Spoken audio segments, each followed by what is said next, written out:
howdy everybody to the introductory stream of the chat with dot.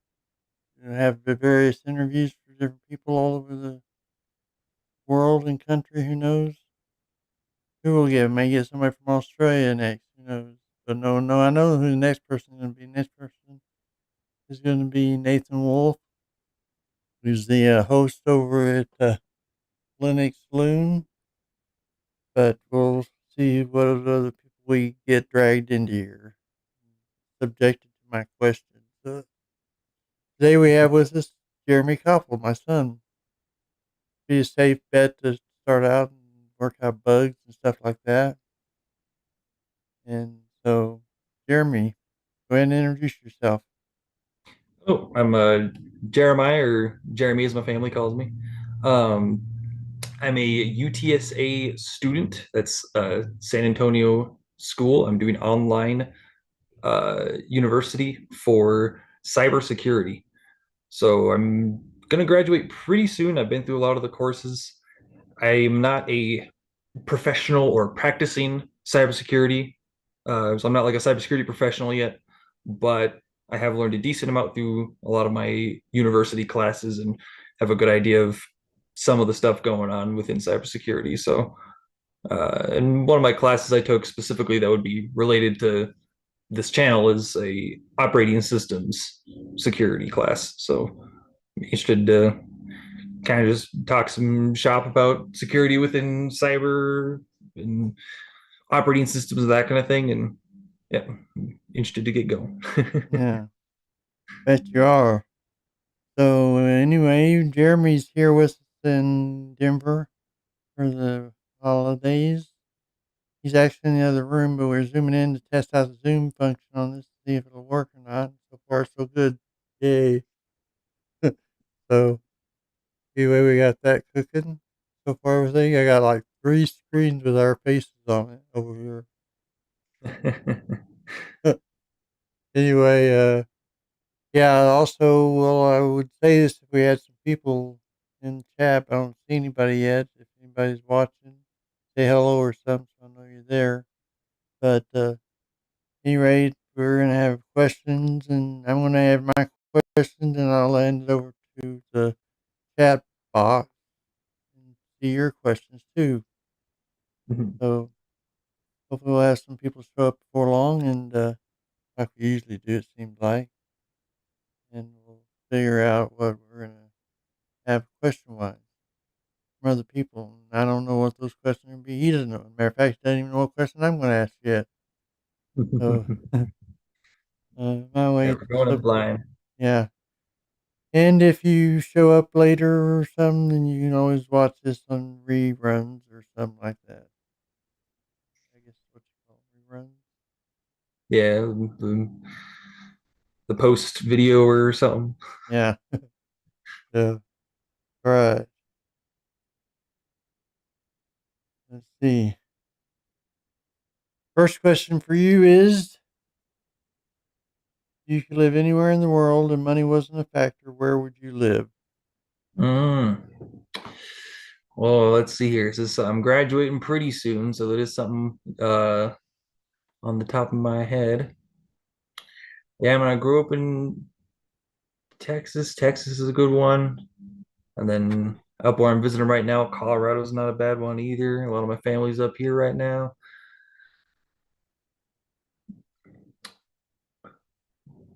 But I don't know. I don't know if I could choose a single one. I would probably have to say my kind of like safer reasonable answers would be like Texas or Colorado for like family and friend reasons. Mm-hmm. But if like nothing else was a factor, then maybe some like European country like was it like I think Denmark was one of the Denmark or Netherlands. One of the two. yeah, like Netherlands. Yeah, I think Netherlands was one of the I've heard good things about those places, but that wouldn't be super reasonable for me. But if nothing else was a factor, if it was just the location that would I find most interesting to live in, then yeah, probably something like Netherlands. Yeah. Yeah, Netherlands is interesting. I'm not sure where I'd live if I wanted to be there, but Yeah. I'd probably live somewhere. Probably move back to Texas if I had my choice. Yeah, I'm a native Texan, that kind of thing. Hmm. Colorado transplant, so Yeah. Yeah. Texas is the comfort choice because that's where I've grown up and everything. So. yeah, yeah. We moved back to Texas when you were like about 2 or 3 Hmm. years old, so that's all you ever known, pretty much. Yep. Yeah, Never lived anywhere else really. right. So anyway, yeah, we wanted to give the one of the warnings I'll give to future interviewees Hmm. is that I have tend to have the first question out the gate is like what's known as Barbara Walters question. Mm. She always said, "What is a tree?" For those who don't know, but if you know, no, she didn't say that. She asked them if they wanted to be what kind of tree they'd like to be. If they wanted to be a tree. Right. There's like, what kind of tree would you want to be? What kind of animal would you want to Yeah, be? right. Yeah. Yeah, so I asked those type of questions just to break the ice, kind of thing, get people thinking. Hmm. So anyway, one of the things we wanted to do in this is to get your Linux experience and setup and all that kind of stuff. And Hmm. then this is a Linux channel predominantly, so most people that are going to log in is probably going to be going, "Where's Linux? Where's Linux?" So anyway, yeah. So next question I have is limited though it may be. What has been your experience thus far with Linux? Yes. So my primary experience with Linux is through class projects and such. I have done small amounts of experimentation, uh, usually with you, doing messing around with Linux distros on like old laptops and stuff that are breaking down. Yeah. Uh, yeah, especially my more recent experience has been most security classes will look at Linux at least, but most of them we do actually in a virtual machine uh, install an image of various Linux distros. And I think most of them have been like more on the Debian. I believe most have been on the Debian side. Like there's one we did called Labtainer that was made for running through labs. Hmm. Um, and then the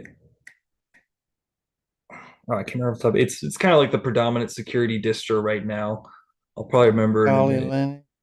Linux. Yes, Kelly Linux. That one's been in a few of my classes because that's kind of like from what I can tell and from what I've seen in classes, that is kind of the current industry standard, I suppose, of like a Linux security distro. Yeah. We've done some that are more broader in some ways, but buggier in others. Parrot OS Right, we looked at those before. and there's also another one I forget what the name of it was, but anyway, yeah, you can find it in our history in my channel upload list. Mhm. But you've always been my distro person. Whenever I did security distro, I always have you on pretty much. Yeah. So, And I guess the most important, most recent thing was my like final project for my uh, operating system security class, where we had to build an operating system for a specific purpose. It was supposed to be a server. And for the like one I chose was to make an e-commerce server. So I had to download and try to keep it as slim as possible as to not have like too much fluff in the system, trying to keep it like a slim using like the minimal install and stuff. mhm. I think I did Ubuntu, so that one was an Ubuntu install. And then some like free, I think it was called OpenCart, like a free e-commerce platform for Linux. And I think I used MariaDB for a database, and then Apache server for the server, and then we had to connect all those. And after everything actually mostly worked, then we had to try to secure it, which I guess we see if those topics come up more. But just in terms of my experience, that was one of the more intensive things I recently did. Of that was basically all like he gave us the instructions of like, here's your scenario, build this distro, have fun. Like he didn't tell us how to do it because theoretically that's what we had learned throughout the course is how to do that. So Lots anything. of lots of Mhm. information on the web to look for. Yeah, I think I had like 25 sources that half of there's like all my sources were just like um various like forum boards and online guides and stuff. Right. Yeah, it was just a lot of research and looking things up. Google foo.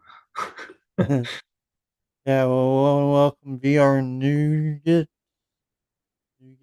I think his name, and everything in life is Linux. He says Matrix movie should have been called the Linux. Yeah. I would bet the Matrix was run on Linux. Yeah. Yeah. Well, thanks for joining us, VR Nougat. VR, I'll call you for short. So, yeah, welcome to the show. And if you have any questions for Jeremy, who's a cybersecurity person, he he basically is a student at UT San Antonio, Mhm. and he's about to graduate. So he's been through a few classes. He doesn't have any professional experience yet, but he's gonna be Yeah. getting that before long, I think. Yeah, will be soon. I'm about in the interviewing job application Yeah, stage of things, so right. get. Before long, he will be professional. Yeah, that's the idea. Yeah.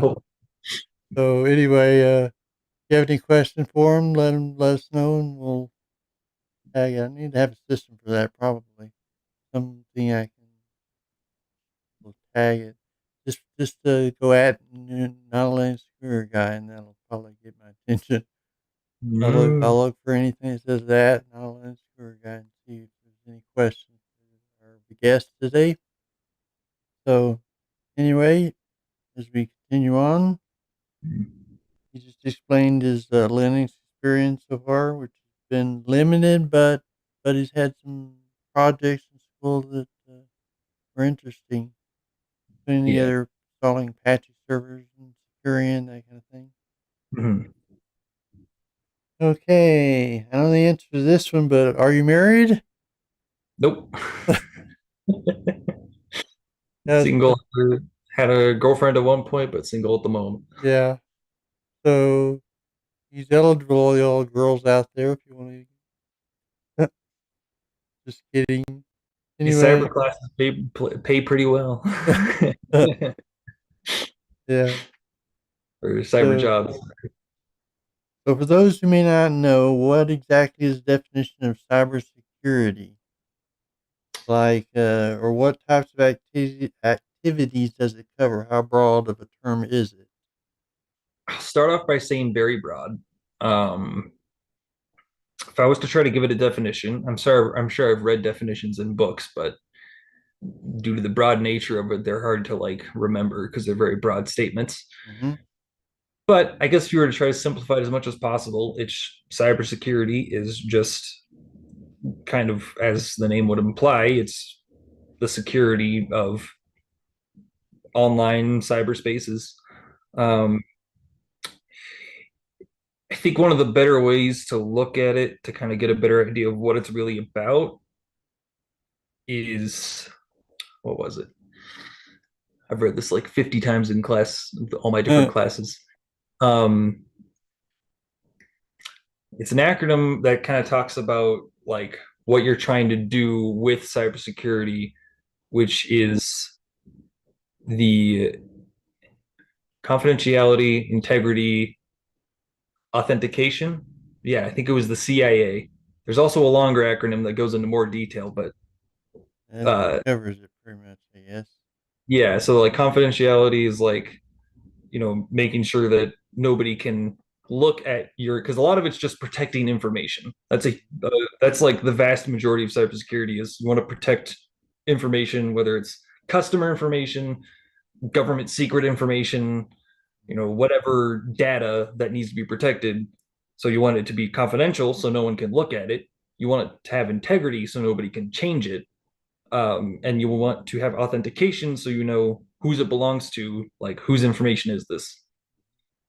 That's kind of like the breakdown of one of the easier breakdowns of kind of what is cybersecurity trying to do, since really the most basic definition of cybersecurity is kind of in the name, really.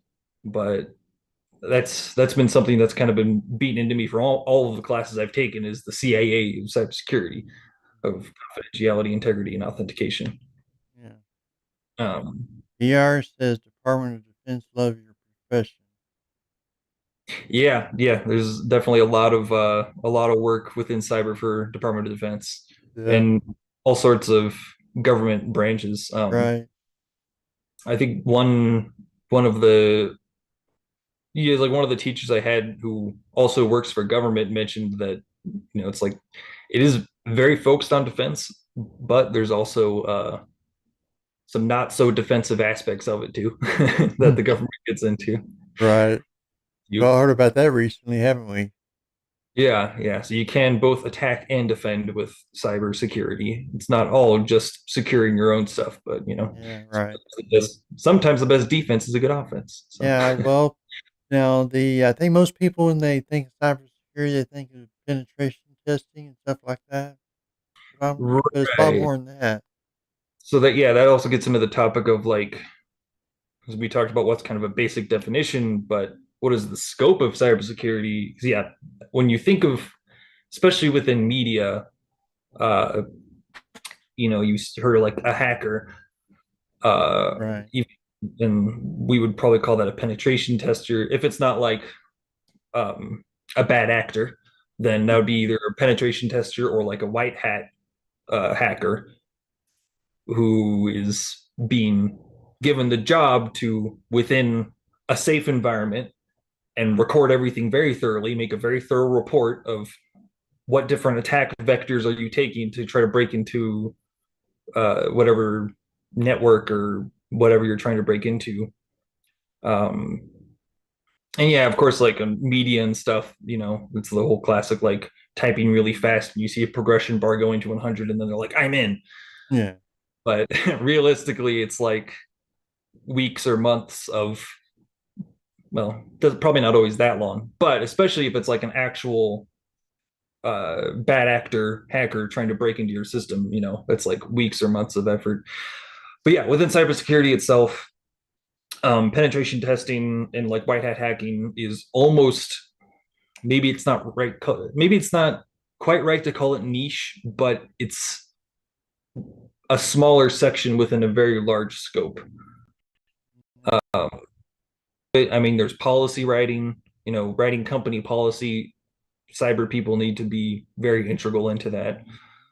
Um, then, of course, there's just a lot of like baselining for like what I was doing with that, creating that like server operating system. It's like, okay, well, we need security keys for communication. We need to make sure the password policy is right and that we're using good passwords. Do we need authentication, like two-factor authentication, all that kind of stuff? Trying to think what else. Yeah, because there's a lot.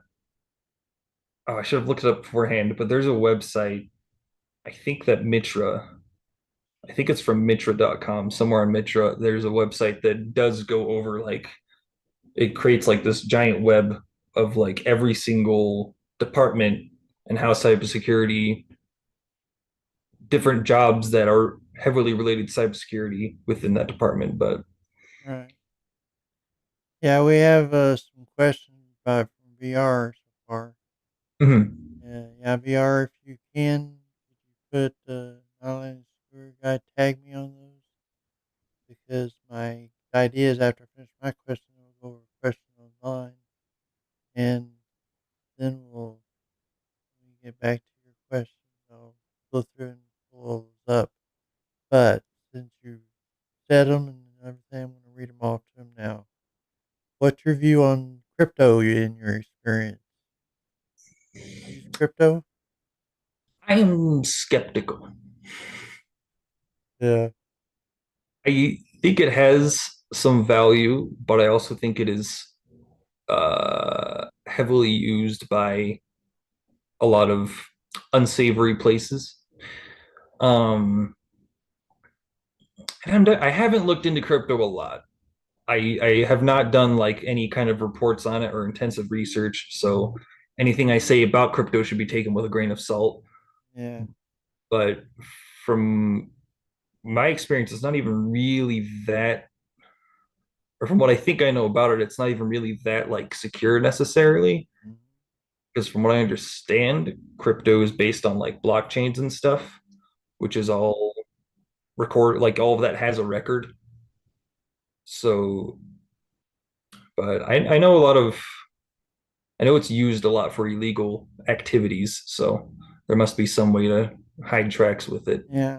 I'm not sure regulation on it's all that up to par yet either. Yeah, Like the whole deal with what's his face, the guy that got thrown in jail late after all. I forget what his name is. Anyway, so yeah, VR said I agree on your statements. It's involved in some islands, some strange places that don't even do taxes offshore. yeah, I think it's a big money laundering thing for the most part. Can But be. I know yeah, some and people have been doing crypto mining stuff like that in the past and things of that right. Yeah, which I can, I'll try not to tangent too much, but I can touch on that briefly of because a lot of people will kind of, and hopefully I'm not stepping on questions you have later, but a lot of people will kind of wonder like, oh, what can I do to secure my own system kind of thing, or like my own home, like what do I have to worry about for hackers attacking my own home system? And a lot of the time, crypto mining is one of the things. People nature. will install some malware that will use up like a small percentage of your, a big enough percentage of your system that they can mine crypto from you, but that you won't notice that a percentage of your system resources are being used, kind of thing. Yeah. I'm sure you might have a class on it or something coming up or something. Seems like it's a security risk at minimum, basically. Yeah, it's a, and it's a lot of, there's a lot of advancements in technology that crypto is, or that cyber, there's a lot of advancements in technology that cybersecurity is having trouble keeping up with. uh, a lot of what we talk about in cyber classes is how do you convince the CEOs that what you're doing is actually important? Yeah, So it's not always super obvious to people in the higher up positions, like why is cyber important? So we have to try to put it into money terms, and right. but because of that, it doesn't always get the attention it needs, and we have trouble keeping up. Yeah. Right. He says VR also says yeah, technology is post simple backchain, so crypto is kind of useless for the most part. Like I kind of believe crypto started on a game called Tibia in 1996. The vault, so it's a script vaulting. Hi, Forrest Whitaker. How you doing? Forrest Whitaker's left eye just signed on or commented. Hey man, your dog pooped on my porch again. My wife almost broke her neck. Nice spammer to me. Possibly. Yeah,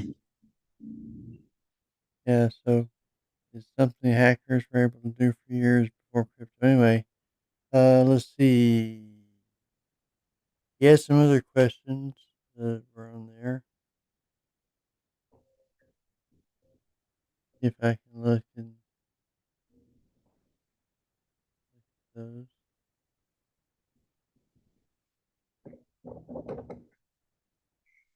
Yeah, no, crypto I kind of put in a similar bucket to like NFTs and stuff. It's like none of that stuff really makes sense to me on a kind of base logical level. Yeah, yeah. So he says, I'm thinking a little bit more into the future, how perhaps mobile phones, everyone will be used to mine and do the other things in a web of phones chained together. Amount of security is needed. Mm. Mobile Talk, security is a big issue. yeah, talking kind of like the Internet of Things of like bringing your own devices to like work and that kind of thing. Yeah. Well, I think he's relating it to crypto mining too. Oh, okay. Yeah, I don't know. I mean, because generally the thing with crypto mining is you want really strong, you want like a lot of computing power, which phones and mobile devices are getting pretty strong, and they are also hackable just like normal computers. Malware can get on them, and so Hmm. I'm sure there's phone malware out there that is connecting to phones and stuff to try to crypto mine, or maybe people are using their own phones to crypto mine. But I would personally, although I'm not too knowledgeable on it, I would be surprised if mobile phones and Internet of Things and that kind of stuff was a high priority target for crypto mining. Yeah. Usually, when you see big crypto mines, they're like giant server rooms that the cops find out about because the building is taking up so much, like way more power than they're supposed to be. Yeah. Like illegal amounts of power are being drained from like one building, so they go check it out thinking they're making drugs or something, Right. but then it's just a giant crypto mine. One technology that is a big target of crypto mining is cloud technology, since the cloud space is just giant server rooms, tons of computing power. So there is malware that has been going around in probably the past like 5 to 10 years, roughly, that is, as cloud technology is developed, that cloud services that don't protect themselves properly are getting large amounts of malware that are just taking up huge chunks crypto mining, and Yeah. it's hard to track those back to the source so they can kind of go crazy with it. Yeah. Right. Yeah, I know that when I had a form, I put a form, had a lot of spam on it, and eventually the form gets overrun by spam. Probably a thing, more thing you do today than what it used to be, but back in the day it wasn't much to try to stem the flood. Eventually it got so much so they shut down the whole thing. But that's a different issue altogether, I guess. Yeah, yeah, bot spam and stuff. Okay, so are you focusing in a certain part of cybersecurity, or has most of your training been more general in nature thus far? Generally, yeah, I would say more general in nature at the moment. I have taken upper upper like class electives, Mm-hmm. um, which have those do tend to be more specific. So like I did take digital forensics. Uh, there's two of them. I took the first one. I have not. I don't think I'm going to be taking the second one. The second one gets a little more nitty gritty into like actual physical like forensics of like a computer system, which I don't know how I would do online classes, but uh the yeah, that was very interesting. I actually took that before I took a lot of my other cyber classes, which was not recommended. It was very difficult, but I got through it. Because that one dives a lot. The digital forensics dives a lot into actual file systems and the bits and bytes of how the file systems work and how they label things as like an image or whatever. And like one of the big things in that was, which sure isn't like super niche knowledge, but a lot of people don't know, is when you delete something from your computer, like first it moves to the trash bin, and obviously at that point it's fully recoverable. And then you go to the trash bin and delete it. It's not recoverable through normal means, but with digital forensic software, you can actually still go find those files as long as nothing else has been overwritten over them. Right. Because essentially all you're doing when you delete something from your trash bin, when you've like fully deleted something off the system, is you haven't overwritten the space of bits and bytes it was using. You're just telling the computer this space is no longer allocated. It is now ready to be allocated again. And Mm-hmm. it just sits there until something goes over it. Yeah. Kind of like I've always said, that marked is deleted. That's all it does. It says this space is marked as deleted. You can use it for other things. Yeah, yeah, that's a good way to think of it in simpler terms. Yeah, it's marked as deleted. Nothing's actually gone. Right. So you use a digital forensics software, you can go in there and you don't even have to look with the more tools. You don't even have to be like a real expert. You just have to be able to follow guides and Mm-hmm. click the right buttons, and then everything will. And then the software will analyze the hard drive or the image or whatever and be like, here's all the files I found. This guy Here's all the had, deleted files I found. yeah, had a hard drive that crashed on me, and I was able Mm, to get all the files off of it using software that's freely available on Linux, basically. yeah. Now I did have to buy a little separate USB thing where I took the hard drive out, I connected to that and connect USB to my computer so I could, Hmm. process the disk, but I was able to do that pretty. Took a long time for it to go through it. Slow, but Hmm. took like a whole day for it to process.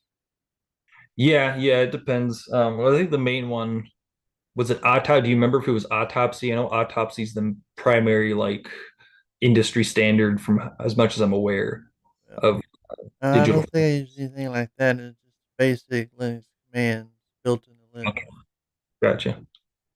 and was able to process it and get stuff off of it. So I have all that data from back in 2000, no, 1996. I think is the earliest data I have on there, Hmm. or even earlier than that, maybe. But no, I have some sermons from back when I was pastoring church back in 1996, 94, and yeah, Yeah, even knowing how to use some of that like digital forensic stuff could be helpful for just recovering your own data even. yeah, I know. Yeah. But, But anyway, going back to the primary question of more specific knowledge. So yeah, most of it's general. A lot of it, this was actually just this last semester. The way I have done my classes is kind of funky. I won't get too much into it, but basically, the vast majority of my cyber classes was just this last semester. I took four classes that all had security in the name. It was right. like networking security, operating system security, uh, information security, and I forget the fourth one right now. But yeah, that's the security policy, which that one was also another more specific elective that it still went over a lot of the general knowledge, but I had to like write a few policies and it talked to more about regulations and stuff that you have to follow, which is a real big thing. The HIPAA and forgetting what there's one for like banks if you're dealing with any kind of financial information, Mhm. because the vast majority of what they call personally identifiable information, PII, that is all protected by law to some degree. So yeah, for HIPAA, that's like medical records and stuff, Yeah. and I think it's the Graham Leach. I'm probably pronouncing it wrong. One of the downsides to being an online, you don't hear the words told talk to you very much. So my apologies if I'm pronouncing a whole bunch of things wrong. Like the Graham Leach Bliley Act or something like that. I think that's the one that deals with like financial records. So yeah, I would say that's my more specific knowledge has been like in policy, digital forensics, and yeah. Then I've learned I've done a lot of networking stuff. It's still more general, but I feel like the way the classes have gone, I've used a lot of Wireshark uh, for like analyzing network packets and stuff. That's like, and going back to talking about the scope of cybersecurity, networking is a very big chunk of the scope of like the overall circle of cybersecurity. That's like a big chunk is networking. Because man, is the internet complicated? Yeah. Lot of it's got a lot of working parts Do you that have a part where you're going to focus on it? Are you planning on focusing on in your career, central career? You're just going to see what happens. actually just see what happens, see what's available. The most likely is I'll either go into networking, some kind of network security, because I do feel a little more comfortable on that end of things. But and this kind of goes back to one of the previous questions we had, that one of the most common job is just security analyst. Think of like penetration tester, but the most common cybersecurity job is just cybersecurity analyst or security analyst. There's different ways people name it. but it generally goes like in a big corporation organization. It generally goes like cyber like security analyst 1, 2, 3, and then you're like an assistant like manager. They have different names for things, but generally it's like an assistant manager, then like the manager, and then maybe some other tier. And then the last one is I think it's CISO, the information, no, Chief? information, yeah, Chief Information Security Officer. Yeah, I was right. CISO, Chief Information Security Officer. Yeah, they sit on the board, do all that kind of stuff. Yeah, so at that point, you're not really, especially if you're like a Chief Information Security Officer, which is basically like top dog of cybersecurity, you're not actually probably doing anything on the computer besides meetings. Like what you're mostly responsible for at that point is keeping up with the times, Right. knowing. And even then, there's usually a different position. I'm forgetting what it's called at the moment, but it's probably called different things. But there is like a cybersecurity job you can get where your whole job is to keep up with the times, basically. Mm-hmm. What are the current threats? Is there any big new threats that are discovered? Are there any new like what's some big updates? Like did any program have a big update that we need to like make sure everything's fully updated? Um, all that kind of stuff. But yeah, for going back to just me personally, I'll most likely end up in either a network security position or security analyst position. But I'm mostly just going to apply to everything and see if something sticks to the wall. Okay. Yeah, I'll go from there. That's good. So let's see.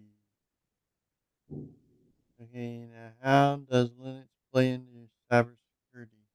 In other words, what value or I know a lot of servers use Linux, but it's a predominant area where Linux is established in. But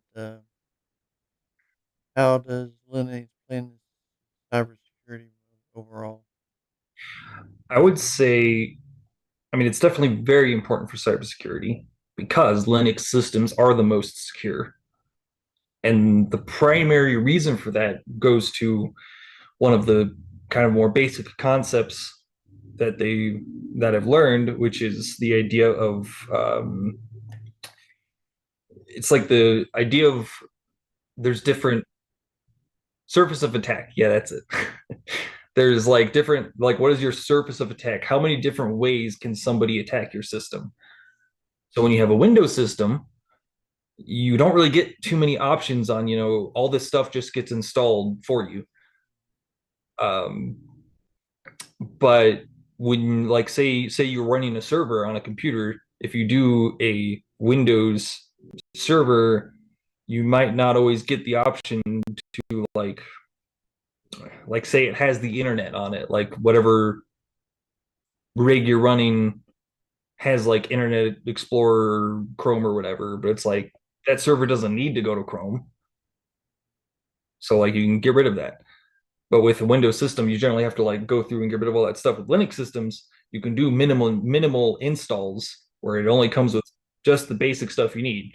Or you can just do a command line install. Maybe you don't need anything except just the command line and extremely basic like stuff. But I've got on my computer, my server in the living room. I've got Mhm. Debian on it. It's all command line installed. No graphics, UI, or nothing. No GUI Yeah. interface. Yeah. That's And it's one of the reasons I had to do it that way is because it's low memory. It's old computer, but I use it for server. And mhm. it's got 512 uh, kilobytes, megabytes of memory, basically. So Yeah. Debian, I've got it down about like 68 megabytes it runs on. So it doesn't use much memory that way. Yeah. Yeah, all the GUI programs had a lot of memory in there.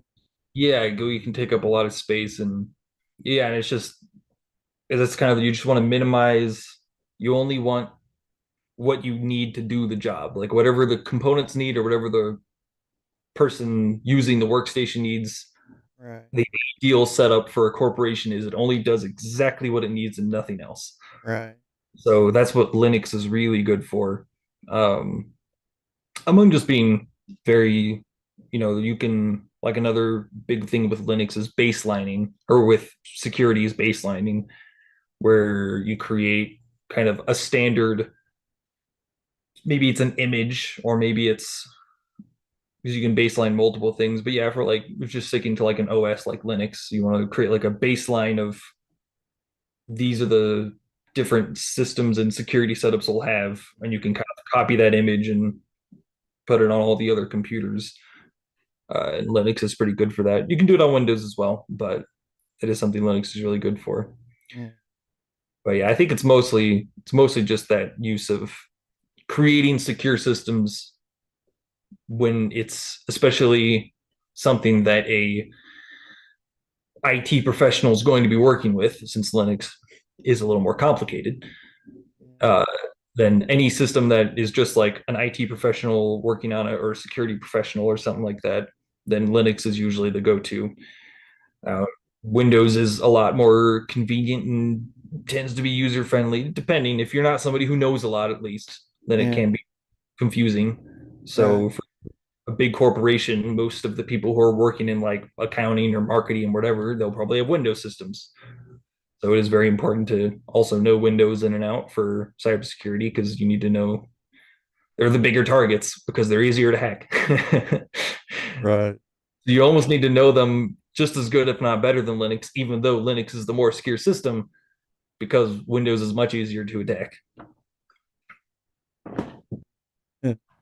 Yeah. So, at any rate, yeah. So, how does well, actually, that was my next question: was how does MS Windows OS affect cybersecurity? How does it provide cybersecurity? Oh, yeah, I said, like, does it provide cybersecurity with just job security? Yeah, I mean, to a degree, because it's so much easier to attack. But I yeah, mean, it's most like for instance, when I was doing bookkeeping for all those years, mhm. I used QuickBooks a lot. Most businesses I worked with use QuickBooks, so I always had Windows computers on there Yeah. in their office and stuff like that because that was the only thing it ran on basically, aside from Macs on occasion. There was a period where it didn't even run on Macs, just ran on Windows. That was it. Hmm. But but anyway, yeah. So that's Windows is interesting in that regard. And I've heard a lot of stories about backdoors that are built into it by Right. what do you call it? The people who create Windows. Yeah, and especially the Microsoft suite, right? Yeah. Not too knowledgeable on it, but I believe I've heard that as well. It's like Windows and the Microsoft suite, and a lot of the stuff that Microsoft and makes, including Windows, yeah, they tend to have backdoors and things. And um, because there's so much stuff, I think it can be a little harder to keep Windows updated, Hmm. um, especially because there's a big thing about legacy devices within companies, Hmm. very old systems that do something really important, and that if you touch it, everything breaks. Hmm. So nobody knows how to like get it up to date. And if that legacy system is a Windows system, then it's probably just chock full of very well-known vulnerabilities. Yeah. That a security professional has to sit there and like have a migraine over, how the heck am I going to protect this like old box of junk? Or at least if it's a Linux system, there's probably more you can do to kind of configure things, and it might be easier to update. But Yeah. Well, first off, in Linux, I know you have the tendency where things and viruses are made for those computers, this operating system. Prior to Windows, Windows is biggie, of course, yeah, but also because with the security that Windows Linux has on it, it seems like they also don't want to write viruses for because they won't do any good half the time. yeah, and granted, a lot of the times with Linux, there's still stuff that is meant for Linux, because Linux, it depends. Because if somebody's doing like a I think they call it like kind of like a cyber campaign almost. A lot of the time, it might be governments, like countries going after each other kind of thing, and they'll have almost campaigns of like trying to penetrate a system. And Linux tends to be servers, and Linux tends to be the servers and the deeper systems within like a government organization or military or something because it's the more secure one. So if a government's trying to attack another government or the military or whatever, or like a power grid even, uh, then they will need to develop stuff for that specifically. But that's a very targeted attack. That's usually, you know, extremely the higher end of professionals who really know what they're doing and they're writing the malware from scratch kind of thing. Whereas Windows, if you're just like a cyber criminal, might even call it one term that gets thrown around a lot is a script kiddie, which is somebody who they couldn't write their own malware for heck, but they can just download stuff and read instructions. So they don't need to know Right. how to they don't need to know how to like hack. They just need to know how to download things and read instructions. And there's a lot of it available. So I could be a Um, hacker too, huh? yeah, if you're willing to go read some guides, maybe learn how to get to the dark web and download some stuff. It's not that hard. It's basically a browser. um, Yeah. then anyone can be their own little hacker. You just have to, if you're not careful, when script kiddies tend to not be because they don't really know what they're doing, then you'll get caught. But Yeah. Right. but yeah, that's the thing. There's a lot of time people who aren't targeting things for like big reasons, like, oh, I just want to make some money. I want to use some ransomware where you like lock down somebody's computer and you tell them where to wire some money. Um, then generally your target Windows because Windows is the more popular distribution for Yeah. just a general user. Yeah. I think the last percentage I heard on Linux is about 8%, I think, of computers run Linux. Desktops. Hmm. So 80% of desktops? 8. Eight. Okay. Yeah, Not yeah, 80. yeah. I was like, did I hear that right? It's like There's some 80? people probably wish it was that, but other people don't. That's kind of a big topic in Linux is whether we got too many distros, do we need more distros or less Hmm. distros because it's confusing. Some people come into Linux, that kind of thing. Anyway, Yeah, yeah, anyway, yeah. I had a question I thought of as you were talking about the Windows.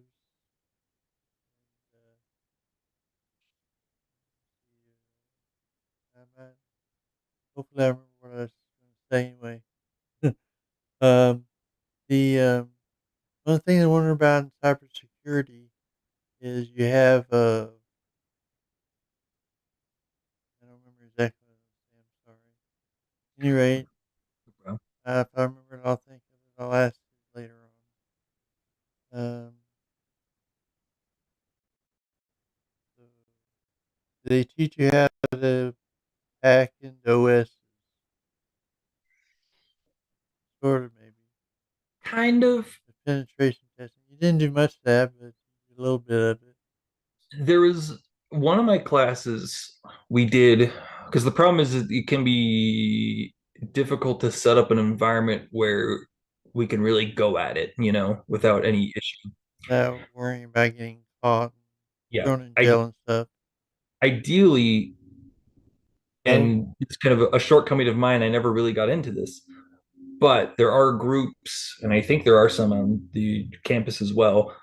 There's a thing called red teaming and blue team, which I think comes from other military stuff. It's not, I don't think it's purely a cyber thing. I'm not too sure.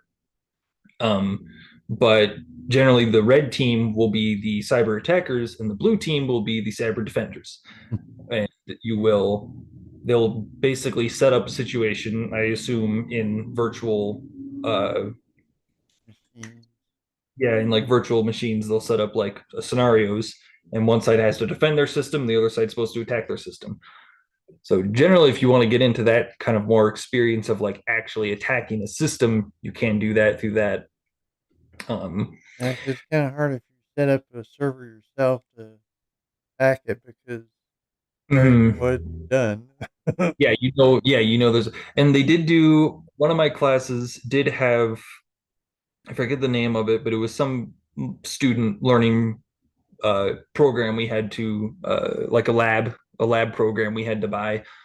And that one had remote servers that we'd log into, and they will have multiple different computer servers, like, and they'll call it like remote server one, Linux attack one, kind of, they'll have like multiple computers we can switch between, like Mhm. like OS's computers we can switch between. And those will give us situations of like, we'll go to the Linux attack computer and we'll ping the like other server because it's all in this little contained network that we get to mess around in that won't go anywhere else. And we get to like, do some stuff like attacking. That was in the network class, so pretty much all of it was about attacking networks, attacking firewalls, and that kind of thing. Right. But a lot of it is, uh, which maybe I'll see if I might talk about it more later. But a lot of it that I did learn is social engineering, because that happens to be uh, one of the most prominent ways to actually attack somebody. Social engineering is like the primary method of attack most of the time. At least the primary method of initiating a attack is through social engineering. And what is social engineering? Social engineering is basically exploiting the weakness of people. So you're not attacking a system, you're attacking a person, kind of. So like the primary method of social engineering attacking is called phishing, Yeah, uh, we're all which familiar with that. yeah, which just in the most basic terms is like scam emails, basically. But a lot of the time, phishing can be targeted, uh, which, if it's really targeted, it's called spear phishing. Um, they have funny terms for all these cyber things. uh, So like as an example, if you're trying to hack a big organization to get into their system, and you're like, okay, I know this, I know like Jim uh, is the like system administrator. So if I get his account, I have like super user access. So how can I get in his account? And you like find out like about his family, about his interests. You go to all the social media, or you pay somebody. You can pay an expert person who can find out about somebody, and then you'll craft like an expert spear phishing email of like, say somebody uh, considers himself a philanthropist who donates to a whole bunch of causes, and you're like, oh, I know they like donating to uh like kids with leukemia, and I know one of their friends, Bill, is like part of that group, so I'm going to compose an email acting like I'm Bill, where you spoof their email address. um there's various methods to do that where it's really hard to tell that it's not their actual email address. It can be impossible if somebody knows what they're doing to tell. And then just write a short email trying to convince them to donate. Click this link here and donate. They click the link and they go to a spoofed web page that looks almost exactly like the donation web page of the website. And then they put in donation information, and boom, you have their bank account information. Or, and that would be for getting money specifically. I kind of trailed off of I broke off of the original example I was giving. yeah. Either Well, way, that's a general example of like a way you could do like a targeted like attack, which uh you could use also for getting a, if you crafted it differently and whatever, you could also use that for getting like administrative privileges or something. um I guess another one other good example I want to give for social engineering is like, and I saw this example somewhere, um I saw this example like basically performed live at some convention or something. I wasn't at the convention, I just watched a video of it, but of somebody doing a social engineering attack. Somebody walked up to them and they were like, "Hey, I'm going to break into your bank account. Like, just give me your like name and like maybe some basic information they could look up online easily from like social media." And then they called their bank, and then had like a phone playing like the sound of a baby crying, and just kind of tried to like play to phone call tellers like emotions, like, oh, I'm sorry, I forgot whatever, like I forgot my whatever authentication method they were using, like, oh, I don't have that with me right now, and the baby's crying in the background and they're playing to their emotions, and they're like, oh, okay, I'll let you in. So Yeah. Yeah, I've known people who had problems with that in corporate environments before. yeah. And excuse me. And I was thinking that the average person out there who has like set up like I do, or anybody, even just one or two computers that they use, Hmm. how worried they have to be about getting hacked into,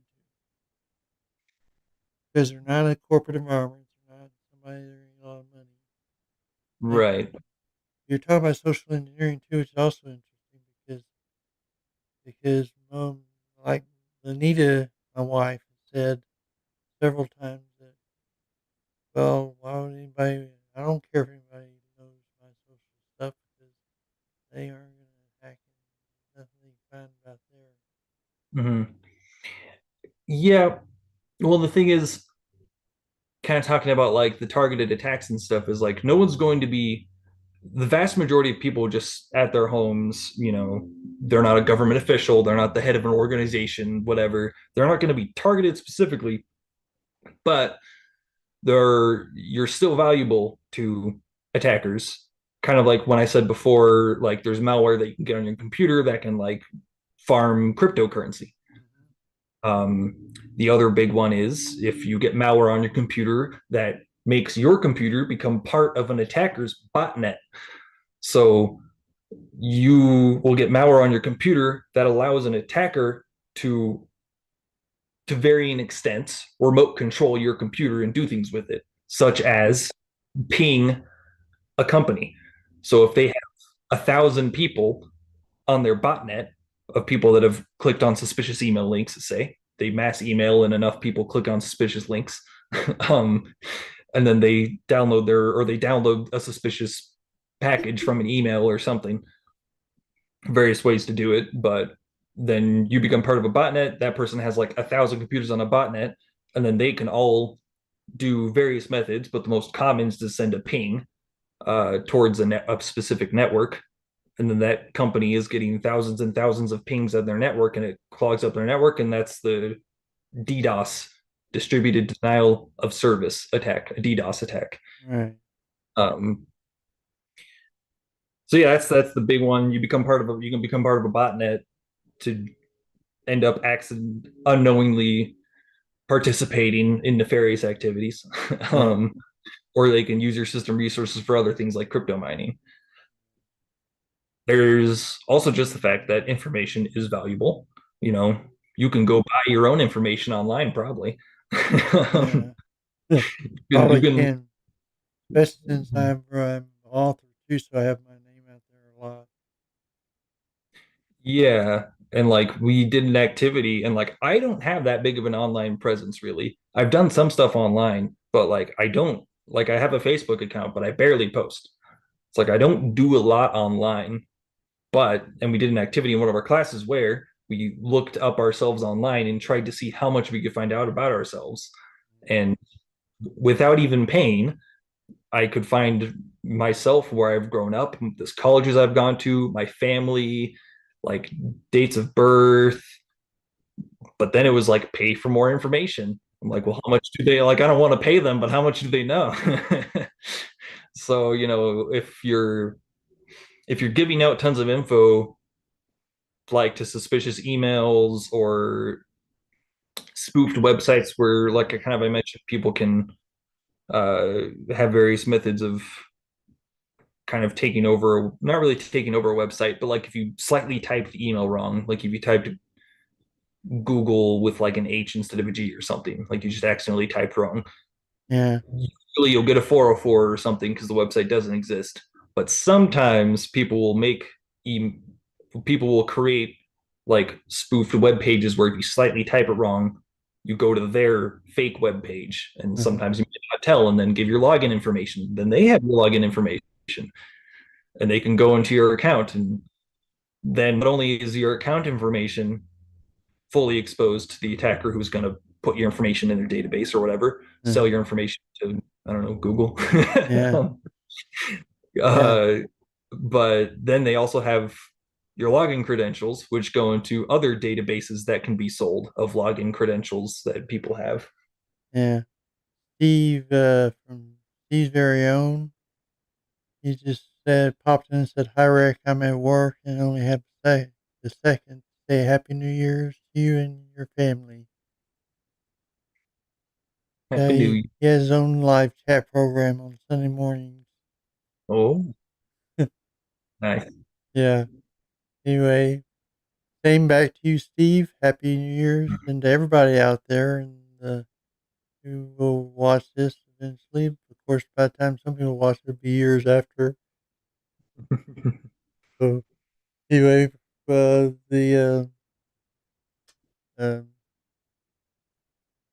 let's see yeah. Yeah, So it's that's the all the questions I pretty much had. I think I don't know if PR, since I'd have to scroll up and find your stuff, the other questions you posted. Might want to post some more of those or something. Steve, if you're still on, or if you're gone, whatever. But if you have any questions for Jeremy, do post. And thanks for dropping by and saying hi.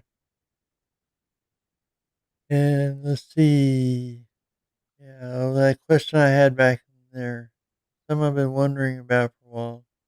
Mhm. Basically, you have like, I know there's ways you can avoid some of the stuff you were talking about, like fish emails and stuff like that. Mhm. Those are actually pretty easy to avoid if you have a strict no click on email link policy. Links Yeah, to and a lot of emails are dangerous. And I yeah. don't know why some companies will send links to their emails, which I think should be a no. Yeah. And yeah, like if I can really tell that it's certainly like if you're expecting an email, then and you know it's from a legit source, then you can generally be pretty sure that it's fine.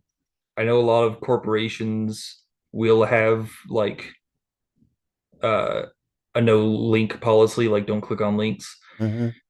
They'll maybe be strict on attachments too, because that's another, like if you're downloading attachments from things, but obviously companies can only do that to some extent because, I'm sure it's very convenient to be sending attachments back and forth through email. It's Yeah.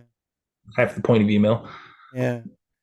Um, but yeah, it's that's Yeah, I know my accountant I used to work with, she would send me links, old QuickBooks with his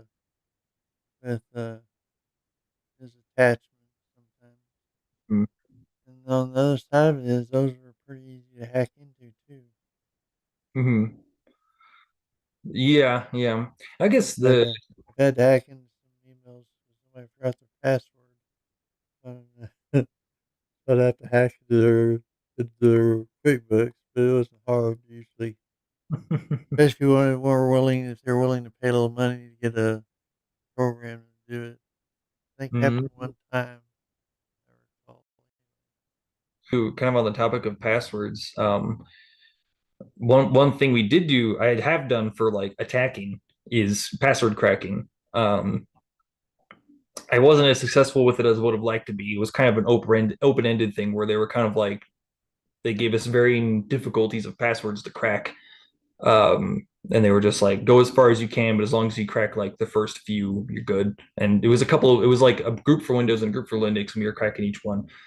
But because yeah, kind of the easiest way, which is also one you can do online that's just free and available to use, called crackstation.net.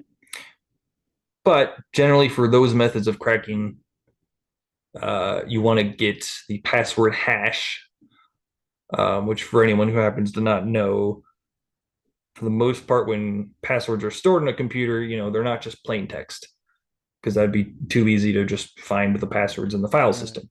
Encrypted. Um, yeah, so they're encrypted, which is a whole nother huge topic of cybersecurity, encryption and stuff. Yeah. keys and that kind of thing. But yeah, generally they'll be encrypted into a hash, which is generally going to be pretty long. And then a lot of time there'll be a salt at the end of the hash, which I always find funny terminology. You salt your hashes in cybersecurity generally. um, yeah, if it's just the hash without the salt, if it's just the hash, then you can generally do a brute force attack on it with varying degrees of success. Um, but that's why it's like you want your passwords to be complicated, because if your password is just a word, then it'll generally take, like, if your password, I'll go kind of like from the bottom up of terrible passwords, because first off, there's like, stuff like one, two, three, Password five. for password. Yeah. Password 1 2 3 4 5. There's databases of the most common passwords, and those will be the first things that are checked by a password cracker. And that will take roughly like less than a second for a password cracker to crack. Right. Yeah. Click the button and it's like boop, it's done. And then if you have your own personal, like if you have your username in your password, that'll make your password way easier to crack. And then past that, yeah, you can have just varying degrees of like your personal information. So that's one big rule of thumb, is you should never have personal information or anything that identifies back to you inside your password. Um, Probably what most people remember. So that's what they tend to use. yeah, that's the difficult part, is that Yep. people tend to use what they remember. So like you'll have a lot of people have like their date of birth in their password somewhere, or some date that is important to them, like when they got married. Yeah. And somebody who is trying to brute force your password specifically, they can look that stuff up and then add it to their database of stuff to like crack with. Yeah. Um, then you can also do stuff like leet speak. If anyone knows that it is, if people anyone doesn't know what leet speak is, where you just replace letters with numbers, like turns into one, A will be like four, stuff like that, E3. Um, but there's also, they call it word mangling. So you can create word mangling rules as the password cracker is going that will go through all those options. Uh, That's why. But for brute forcing, if you just have a string of like, I would say the most reasonable is to have like a pass, like more of like a passphrase type thing where you do have words, but then it's basically the password policies that most places have now. You want it to be like at least 8 characters long. You want to have at least one lowercase and at least one uppercase letter, one number, a symbol, that kind of thing. But then like nothing that identifies back to you. You don't want too much repetition. So you can even, so usually a pretty secure password is just to pick some random word and then capitalize a couple of random letters and put in some random numbers and symbols in there. And it's not the easiest to remember, but yeah. you can use Yeah. That's various why you things have to make thing it like LastPass, but then you have to worry about LastPass getting cracked into. So they've had some data breaches late too. right. And the thing is, within big corporations, this isn't as big of a deal for just like your own personal Linux systems, but for like bigger corporations and stuff, the employees will have. And one of my friends who's working in like a corporate environment complains about this a lot, that he has like 10 different passwords, and then he has to change those 10 different passwords like every couple months. And Yeah. he's like, it's impossible to remember all these things. So then a lot of places will do password manager password management systems. But then Yeah. it's like, yeah, the management system becomes a really juicy target for hackers. Yeah. I think Linux has a password management system. I forget what it's called. But anyway, yeah, you can use it for your browser, but it stays on your computer. It's not in the cloud somewhere. Mm. That might be a good option for people. And and I can't 100% vouch for this. I'll say this is a rumor for now. It's just stuff I've heard, but I believe different corporations and security experts are attempting to phase out passwords because they're nearly impossible to actually secure. Yeah. Um, That's one thing I was wondering about is that they use a lot of pins, like the Windows computer I have out in the living room. hmm, Not my computer, it's church's, but I'm the church treasurer, was church treasurer. I'm about to hand it over to somebody else. But anyway, the a lot of times they'll offer options to use pins instead of passwords. hmm. How's that more secure? You only got 4 digits to deal with. Yeah, I mean, generally a pin will be a lot less secure. But yeah, I guess it depends because if it's something that like somebody can't remote log into, like if it's not an account information, then a pin's usually fine. If it's just like something to log on to your own personal computer physically, Yeah, so it'd be there's probably methods for it that I don't know about, but I think it's harder to like do automated brute force attacks on a physical like computer that you're logging into. yeah. I know in Almost Linux, when impossible. you're setting your password for your computers, usually they'll at least tell you whether the password's strong or not. Mhm. And Yeah. like in Fedora, I know when you do the password thing on there, and you Mhm. click into it, it will it will. I can't remember what I'm thinking. Anyway, when you click into the password, Mhm. then oh yeah, it's like when you hit done at the top when you finish doing your password, it'll say come with a message somewhere on there. You have to look for it. It doesn't sound real obvious where it's at. See, why I've clicked done once. Why didn't you do anything? Because your password's too short or they're not as Uh, secure or something like that. gotcha. But then if you click done again, it'll accept it and go move on.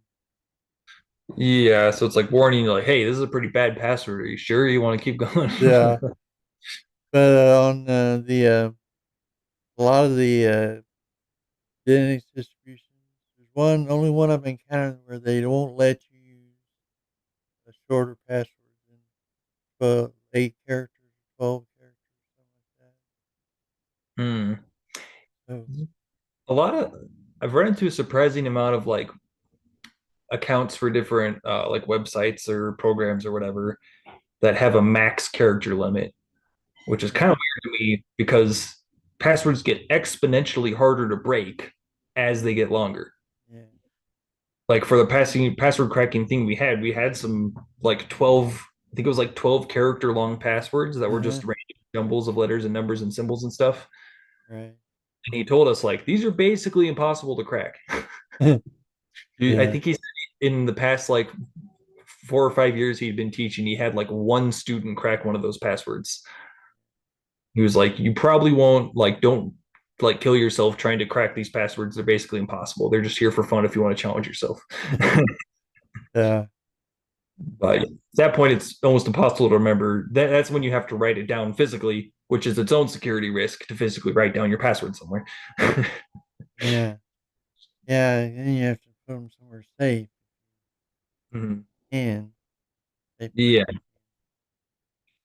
So yeah, but yeah. So most people will want to secure because I mean one of the things on Linux is that your password is your administrative account usually in most cases.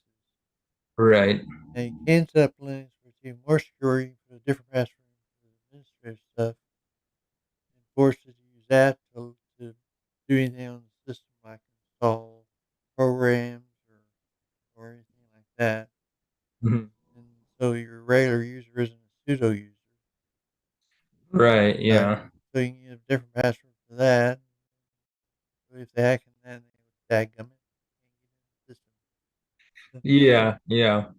Yeah. It's like, especially for like corporations and stuff, or Yeah, like even smaller companies, even too, where you might have one Linux system that multiple users are in. It's like, yeah, you only want one or two people to be able to even use sudo. And they kind of we played through some examples of like somebody trying to use sudo when you can't, and then it pops up like a little message of like your sudo user who's like trying to use yeah. sudo or whatever, and this is Being being reported to reported. an administrator. Yeah, yeah, yeah, that report to administrator message and stuff. Yeah, Linux does have a lot of stuff like that you can do for kind of protecting the Yeah. super user, And then you have to super be able to account. go into root account.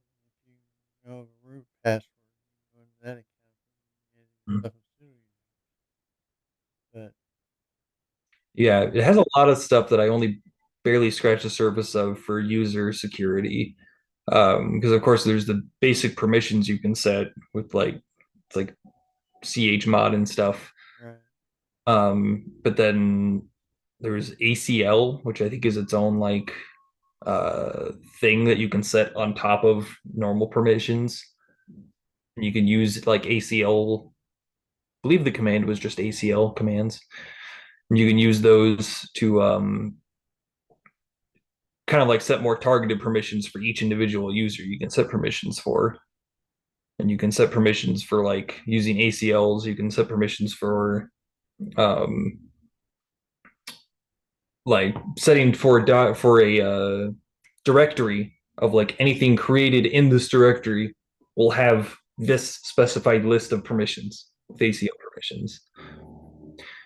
And then I'm trying to think of any more like relevant Linux specific security topics. Uh, Another one would be file integrity. Just like on my lap framework laptop here, since I do port carry this around to other places, especially have the drive encrypted on it. Mm, In most Linux distros, you can encrypt the drive. yeah. Special password I can put in and encrypt the drive whenever I boot into it. So then I always make sure I shut it down before I close out. So anybody that finds it, if I lose a key or somehow or something happens to it, somebody finds it, they can just boot into it and have fun with me. Yeah, yeah, and I think a lot of that stuff is basically a requirement in like companies if they're loaning you out like a laptop or something that a lot of it had to be encrypted. But yeah, that's a good thing to do for like file integrities. Yeah, you want is to be able to encrypt as much of your data as possible. Yeah, And there's different levels of it you can do. You can encrypt just specific file systems or specific directories, well, or you hard can, drive. yeah, hard drive, or you can do a full image encryption. That just takes a long time and uses a lot of resources. But depending Yeah, on how high the risk is of, which is kind of a measuring system that cyber professionals use, is what is the risk of a system, which basically means how much damage will happen, how much money will you lose from this system being hacked, attacked. yeah. So if something's really high risk, then yeah, like a full image encryption might be worth it, even if it takes a while. Like Or if, the last pass servers. yeah, yeah, yeah, something like that. That'd be pretty high risk, I think, because I imagine all hackers are begging to be to hack into that system. They probably get a yeah, lot of attacks every day. yeah, but if for a way for somebody who just has their own system at home might want to interpret that thought process, it's like, well, you probably don't need a full encryption of your entire system image. But if you have like a file that has like, I don't know, your social security number or something, that you don't want somebody to be able to commit identity theft on you. So maybe you want to encrypt that file because that would be a pretty high risk file for yourself. That could cause a lot of issues for you and a lot of money and turmoil if Right. you broke into your system and got that file. Yeah. Um, yeah, because one big thing in file integrity too, past encryption is, and this is kind of another concept of cybersecurity, is the idea of you want to there's prevention of stuff like encryption, of preventing people from like firewalls and stuff too, preventing people from actually penetrating a system, like getting into a OS or something. But then there's also detection of like, okay, well, you can't stop everything. That's like you kind of another concept is like you will be hacked. Hmm. Nothing is invincible. Like no system is invincible. Expect that you will be attacked at some point. That any system will be broken into eventually. Yeah. So you want to prevent as much as you can, but you also need to detect when something has gotten into your system. And there's Right. various ways, but specific to Linux systems would be you can run programs and stuff, and there's ways to do it more manually. But generally, the easiest way is to download some kind of file integrity system that will and create hashes of those like little strings of random stuff, hashes of your entire file system. Because whenever you create a hash of a file system, it is unique. And if that file system gets changed in any way, even if the permissions on it are changed, like say the permissions on like some text file are changed, and then when you like go back to your computer and you run that file integrity software again, it will change the hash, and then you'll get a warning message of like the hash of this file changed, and you're like, well, I didn't mess with that file. So then that's a warning sign of something changed that file. Yeah. Did I forget about something, or is my system compromised? I call the thing Google sends out to you saying, so and so logged in his computer. Was it you? Yeah, yeah, and that's kind of a detection thing of like they don't know for sure that somebody actually broke into it, but yeah, they want to double check because it's like suspicious activity.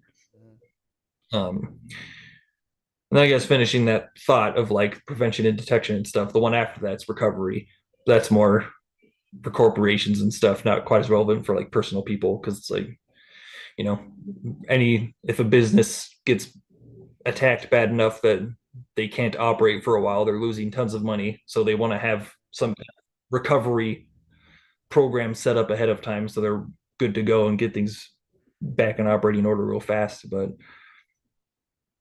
yeah, it's another way if you want to make sure that your personal system is like not being compromised in any way.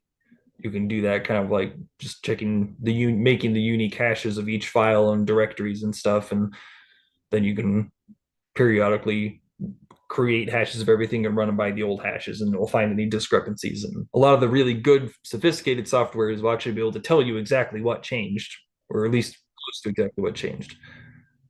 I have so many files that change all the time. I wouldn't remember all of them probably. Yeah, and there's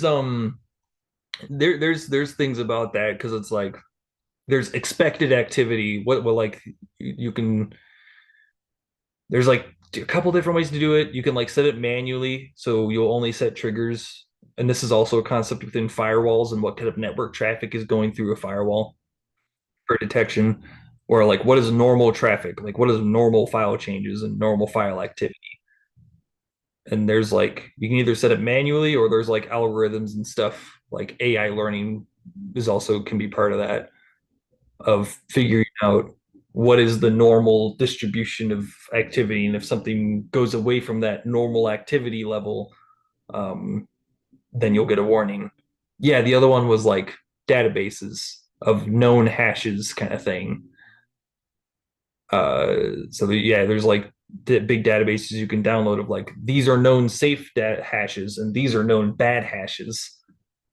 So if your computer runs hashes on everything and it finds a bad hash, then that's probably a known like malware package or something. Um, Chase virus scanner probably do.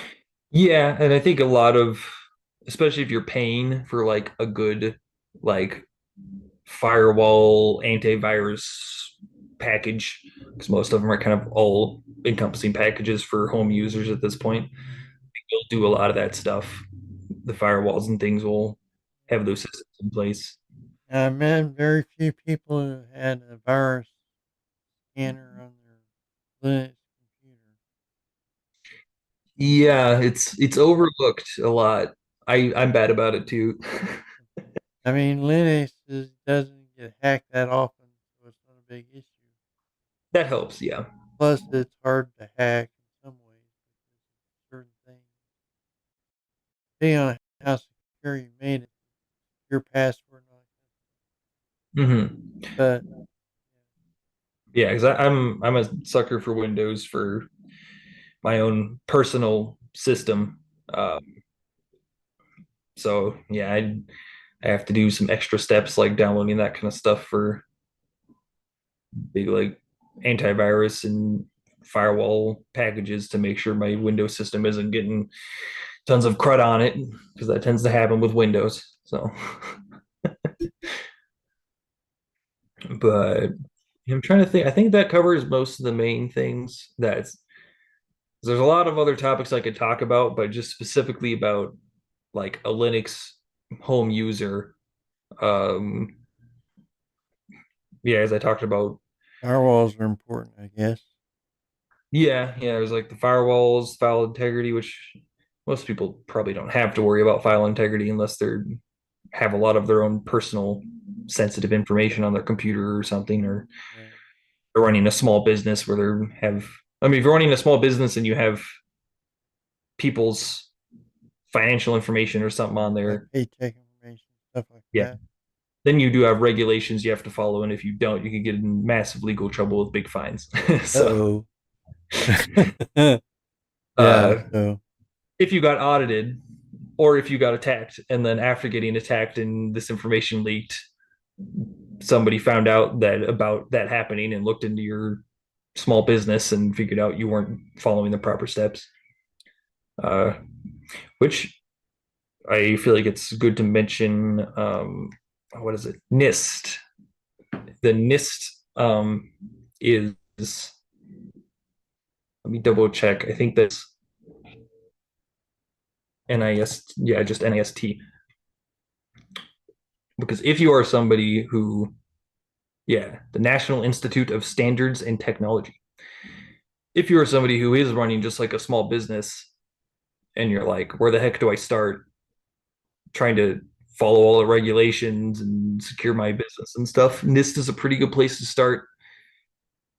It might take a while to navigate their web page and all the different publications and stuff they have, but they're basically, I think, a government affiliated. I don't know. I'm not 100% sure if they're like, I don't think they're actually part of any specific government agency. I think they're mostly like their own organization, but they are very heavily intertwined with government activity, yeah, U.S. government activity. But they create lots of different publications that go over best practices and such. And they have very extensive guides on how to follow all the regulations and how to secure like baseline and secure Linux system or a Windows system. So that's NIST, NIST. That is one very good source for just how do I do this? NIST.com. Uh, I believe so. Yeah. Let me double check again. It is .gov. .gov. Yeah, www. Yeah, NIST.gov. That's integrated there with government. So it is, yeah, it is some form of government agency. Yeah, NAST.gov. Huh? yeah, they are a form of government agency I know that. small businesses are most vulnerable, I think, because they tend to have all this information, paycheck information, Yeah. checkbook files, stuff like that. And so they need to be secured. I know very few secure them because I used to do it all. I used to do bookkeeping Yeah. for several clients that I had as a freelance bookkeeper. Mhm. I don't know of any of them that had real secure systems like that. Yeah, that's small businesses generally won't be like hard targeted with like spear phishing and stuff, but they might be. It depends. Yeah, But they are targets for more generalized attacks a lot of the time because, yeah, attackers know that small businesses tend not to follow all of the proper guidelines because they don't have, it's like you're just a couple people or a guy with a few employees or somebody with a few employees, and you're probably thinking, I don't have the time to learn how to do all this security mumbo jumbo stuff. Who's going to attack me? I need to focus on all these other things. make Like, money. yeah, it Yeah, was like that would take a lot of your time and effort to like go to NIST.gov and read up on all these giant multi-page how to do every little individual thing. And you're like, well, I can't hire a cybersecurity professional; they're too expensive. right.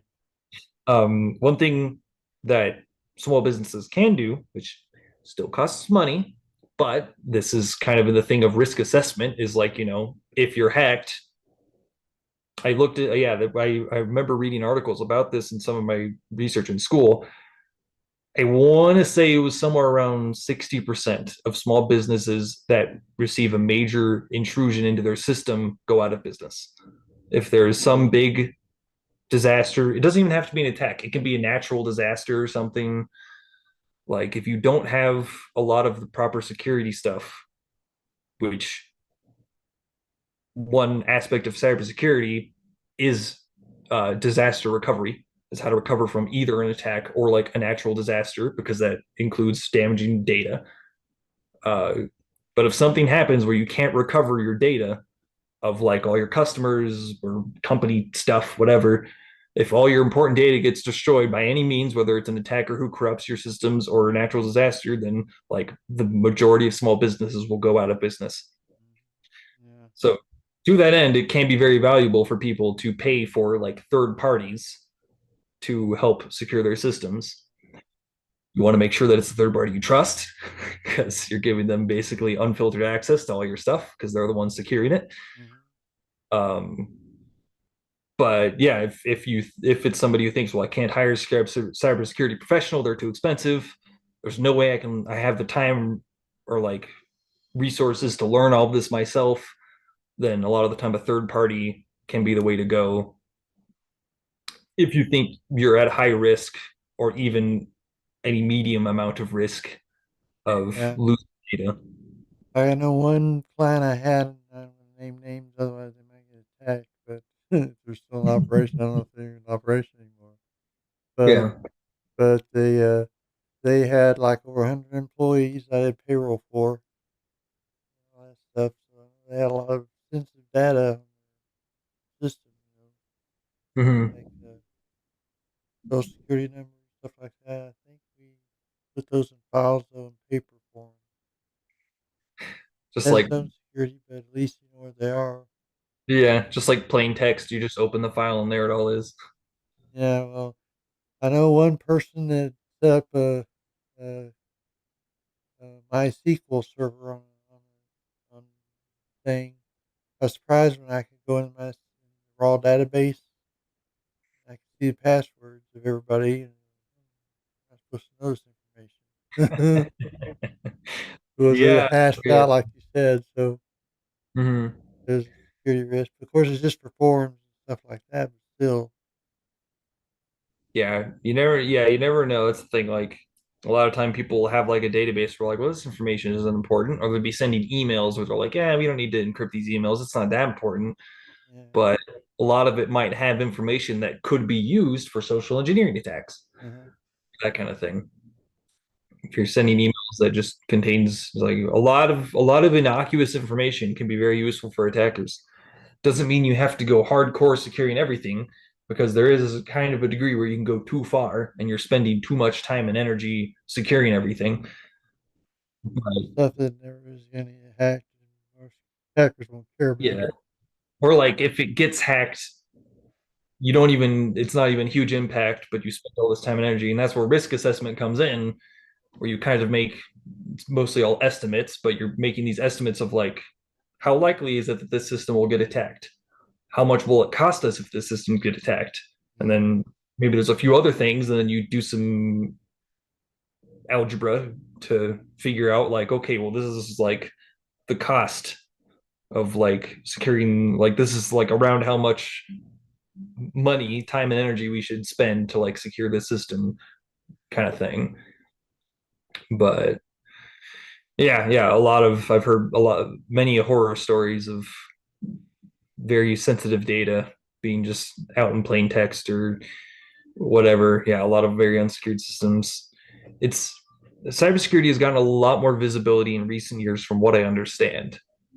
So it's starting to become more commonplace for even smaller businesses and that kind of thing to at least follow some very basic best practices, like not holding passwords in plain text.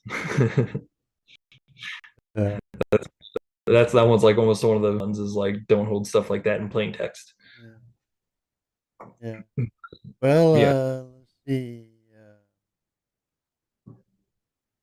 Anything else you wanted to add to any of that? I think that's all the questions I had per se. Yeah, I'm sure I'll think of something later where I was like, oh, I could have talked about that, but that could probably go on for quite a while. I think that's most of the important things, though. Alrighty. Thank you for being here. And I want to let everybody know to want more of this kind of information and interviews and stuff. Do click the like button down there. subscribe and click the notification bell so you email and whenever I put out new videos. It should be about once a month on these things, on this particular chat with dot dot dot, as I call it. Kind of thing. I never just called interviews with by or NLDG or something like that. So that's why I did it. And one of the other things we were testing this to make sure it's worked, and so far it says drop frames 0%. So we haven't had any stuttering.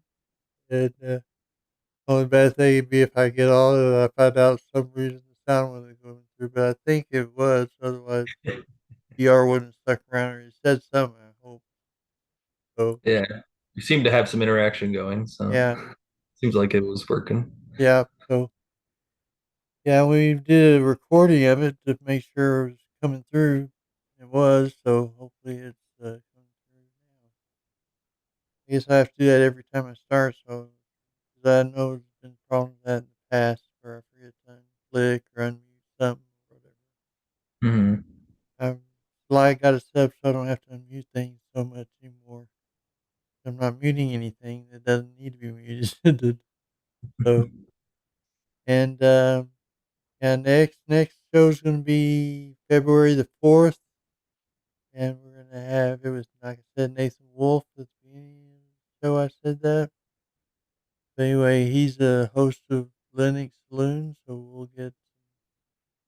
I'd be surprised if we didn't have a lot of people from Linux Saloon over listening to him ramble on about stuff. So, so they used to be questions for him. So, thanks, Jeremy, for being able to do this. It's helped a lot. I just got this working yesterday, so it's been a week. Looks pretty nice, I think. I like the new duds in the chat box and everything. Yeah. Looks Yeah, pretty cool, thanks I for think. having me on. I designed it all myself. Put the graphics up and everything. Except I had to go to a website to get the CS code for the box, but everybody does that anyway, so no biggie. Yeah. So anyway, and we'll find more people to interview. Ha ha ha. And maybe even some big names at some point. Who knows? Yeah. Like DistroTube, if he's listening or ever listens to this. I don't know if he ever does, but I don't think he likes listening to much Linux stuff, but he does do Linux himself, he said one time. Yeah, certain people he likes to listen to, I guess, but probably not one of them. But if I am and he hears this and wants to be on the show, I'm going to ask him at some point. Never hurts to ask people like that. Yeah. And so, yeah, I guess that's it for this episode, our introductory episode of a chat with dot dot dot. And thanks for being part of it. Thanks for having me on and happy new year or whenever anyone watches this, whatever holiday it is, or just have a good day. Yeah. Also, you might be able to use this video. It'll be up for who knows how long in the future, but you might be able to use it for uh, what do you call it? There's several ways you use it. Use it for show Like your teacher. a portfolio. Yeah, portfolio. You show your I was teacher. considering that. I was like, this is some decent rambling about cyber topics. Maybe that'd be impressive to an employer. Who knows? You never know. Unless But I was just talking out my behind and none of this is correct. Still yeah, fairly confident that I was at least somewhere in the ballpark. right. Yeah, I'm pretty sure it sounded all good to me. I'm an IT person, but I didn't really get into the cybersecurity part of it. So it's UTSA is they have a good cyber program, so I'm trusting them that I'm learning good stuff there. interesting. Hope so. Paying them good Yeah, money for it. yeah. I got plenty of loans to pay off, so it better be a decent education. Right. So anyway, everybody out there, thank you for being part of this show and for watching and all that good stuff. And we will see see you next time. And don't forget, may the Linux force be with you. Bye.